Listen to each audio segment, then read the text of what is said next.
रहस्यमय राजकुमारी, हमें यह महल छोड़कर जाना होगा। अब मैं इस भेदभाव को और बर्दाश्त नहीं कर सकती, और ना ही मैं लॉकिंग न राज्य के नसीब में यही होना लिखा था। जब सिंहासन का इकलौता वारिस अपने पुश्तैनी घर को छोड़कर चला गया, लॉकिंग न राज्य पड़ोस के राज्य में से सबसे अमीर राज्य था, और उसे एक समझदार नेता की जरूरत थी, सर क्लॉडियस जैसे नेता की। लेकिन 2 दशक बाद सर क्लॉडियस बीमार पड़ गए, और सर अलोंसो, जो सर क्लॉडियस का बदनाम भतीजा था, उसने सिंहासन पर कब्जा कर लिया।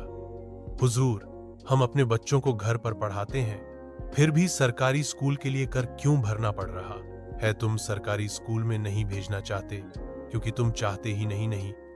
इसमें मेरी कोई गलती नहीं है। शिक्षकों को भी पैसे देने पड़ते हैं। कर भरना एक नियम है, और बिना अपॉइंटमेंट के तुम अंदर कैसे आए? हम अपने बच्चों को सरकारी स्कूल में नहीं भेजते क्योंकि हमारे पास पैसे नहीं है। स्कूल में बच्चे ही नहीं है। महाराज, तो हम किस बात के पैसे दे रहे हैं? ये मेरी परेशानी नहीं है। जाओ यहां से। लेकिन राज्य का बुरा हाल हो चुका। लेकिन वह कहते हैं ना, जब अन्याय होता है तो एक हीरो पैदा होता है, पर यहां पर हीरोइन पैदा हुई।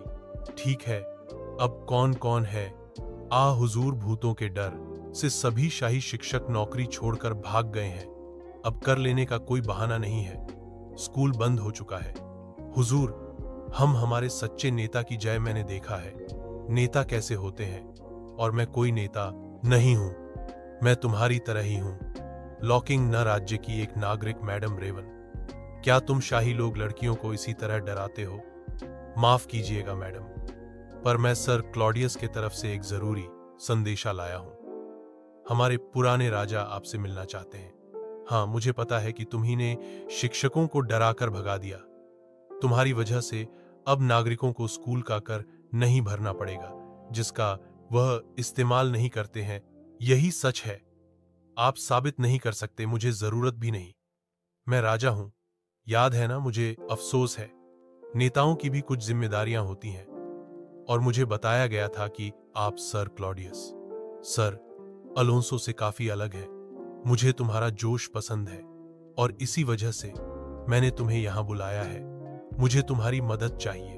रेवन, सर क्लॉडियस ने उसे महल में नौकरी का प्रस्ताव दिया, और वह भी एक शाही नौकरी। सर अलोंसो तुम्हारी बात कभी नहीं सुनेंगे।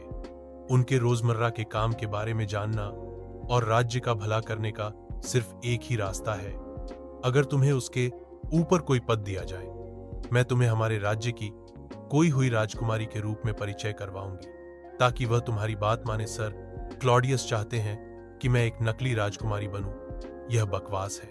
जब वो मेरा परिचय कराएंगे तो लोग मुझ पर कैसे विश्वास करेंगे? क्योंकि वो राजा हैं। पिताजी, मैंने सब कुछ सुन लिया। इस मौके को जाने मत दो। राज्य की मदद करने और उसका भला करने का यही एक मौका है। तुम हमेशा से यही तो चाहती थी ना? यह बकवास है। यह राजकुमारी कहां से आई? यह जरूर नकली है। क्लॉडियस मुझे सबक सिखाना चाहता है हुजूर। लेकिन यह तो अच्छी बात है ना? वो एक नौसिखिया है, आप उससे अपनी बात मनवा सकते हैं। हम तुम्हारी बात में दम तो है बरखुरदार। और इस तरह सर क्लॉडियस की इच्छा पूरी हुई। हमें पहले से पता था तुम हमसे अलग हो, और तुम हम सबको बचाओगी। मैं इन्हें बताना चाहती हूं कि यह सब एक धोखा है। मैं कोई राजकुमारी नहीं हूं, पर मैं नहीं कर सकती। अजीब बात है, तुम्हारे माँ बाप को अचानक राज्य से बाहर जाना पड़ा। अगर तुम राजकुमारी हो, फिर तो तुम्हारे पिता हेनरी राजा होंगे ना? ओ, उन्होंने सिंहासन त्याग दिया। लेकिन कब? एक बात कहूं, मुझे जाकर मेरे मसीहा को ढूंढना है। मतलब साथी, मेरा साथी चलती हूं। फ्यू, अच्छा हुआ पिताजी मां को लेकर शहर के बाहर चले गए। फिर तो मैं सच में मुसीबत में पड़ जाती। रेवन के लिए महल की राजकुमारी होने का पहला दिन थोड़ा सा अटपटा था। तुम क्या कर रही हो? पैरों में चप्पल पहना रही हूं। मैडम, नहीं राजकुमारी हूं तो क्या मैं अपने पैरों में चप्पल खुद पहन सकती हूं? शुक्रिया। वाओ, आज के लिए ये आपके कपड़े हैं। मैडम, आपको कौन सा पसंद है?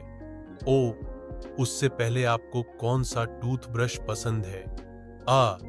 इतना ही नहीं, रेवन की जिंदगी में बहुत कुछ बदल रहा था। क्या यह सब कुछ करना जरूरी है?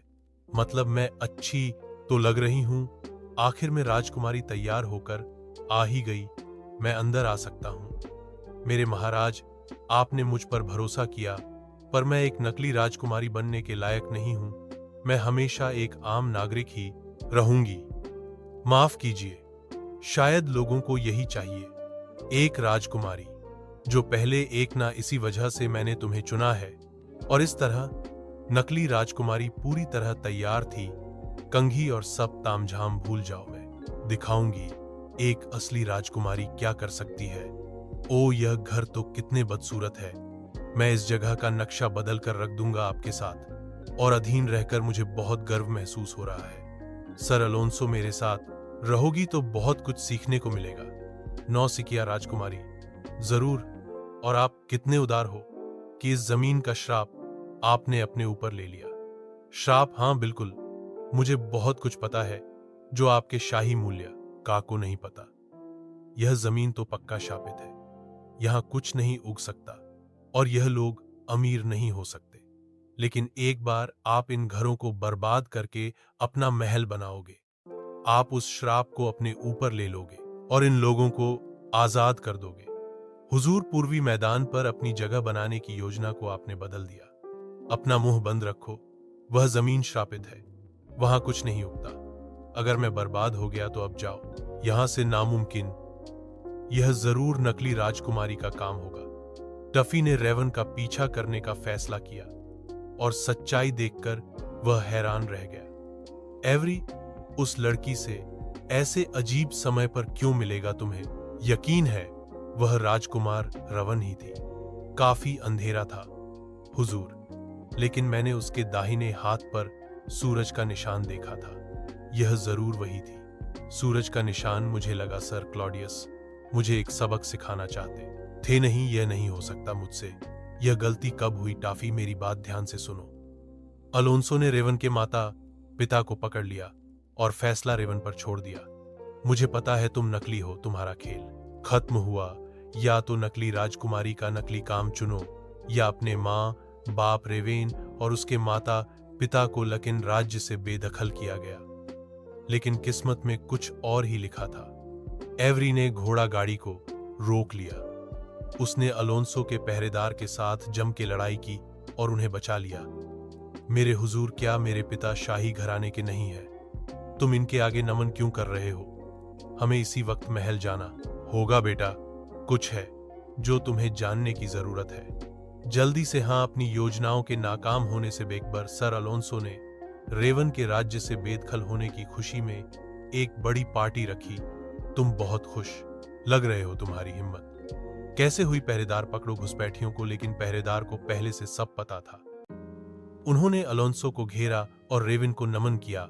नमन करना बंद भी करो, देखकर मेरी गर्दन दुखने लगेगी। काश मुझे पता होता कि मेरे सिंहासन की वॉरिस इतनी मजाकिया है। क्या बेटा, यह बिल्कुल सच है? तुम्हारे पिता सर हेनरी सर क्लॉडियस के एक लते बेटे हैं। मैंने राज्य को गुमराह किया। मैं भेदभाव करता और नागरिकों के बारे में कभी नहीं सोचता।